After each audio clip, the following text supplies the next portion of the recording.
जिस पर सबकी नजर है, पश्चिम बंगाल का आंकड़ा क्या है, पश्चिम बंगाल की जनता के मन में क्या है, वो आंकड़ा अब टेलीविजन पर आने वाला है। बहुत जल्दी से इस स्क्रीन पर आपको वो डेटा दिखेगा, पश्चिम बंगाल की जनता के मन में क्या है।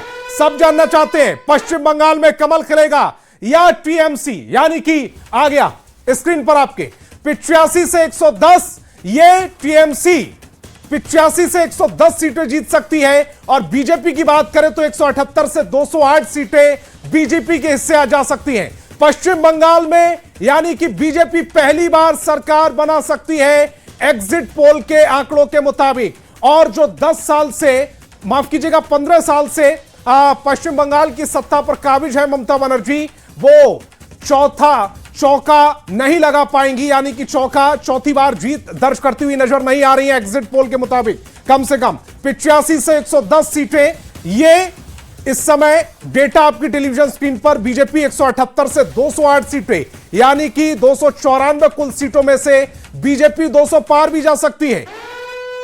और दूसरी एजेंसी का भी एक सर्वे हम आप तक पहुंचा रहे हैं, वोट वाइब का ये सर्वे इस समय आपकी टेलीविजन स्क्रीन पर फर्स्ट पेज का ये सर्वे है।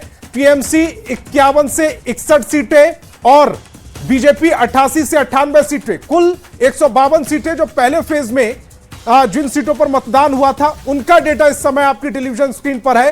वोट वाइब का ये डेटा इस समय आप देख रहे हैं। पहले फेज में यानी 152 जो सीटों पर मतदान हुआ था उनमें टीएमसी 51 से 61 सीटें जीत सकती है और बीजेपी के हिस्से जा सकती है 88 से 98 सीटें। अगर इस डेटा को ठीक माने तो बीजेपी यहां बढ़त बना सकती है 294 विधानसभा सीटों वाली ये पश्चिम बंगाल में पहले फेज की स्थिति, यानी कि इस पेज को अगर रिजल्ट में कन्वर्ट होता हुआ देखें तो ममता बनर्जी को धक्का लगने वाला है। सोनार बांग्ला का सपना बीजेपी का सच होता दिख रहा है। बीजेपी पश्चिम बंगाल में पहली बार सरकार बनाती हुई नजर आ रही है एग्जिट पोल के आंकड़ों के मुताबिक। और बड़ा झटका किसको लग रहा है?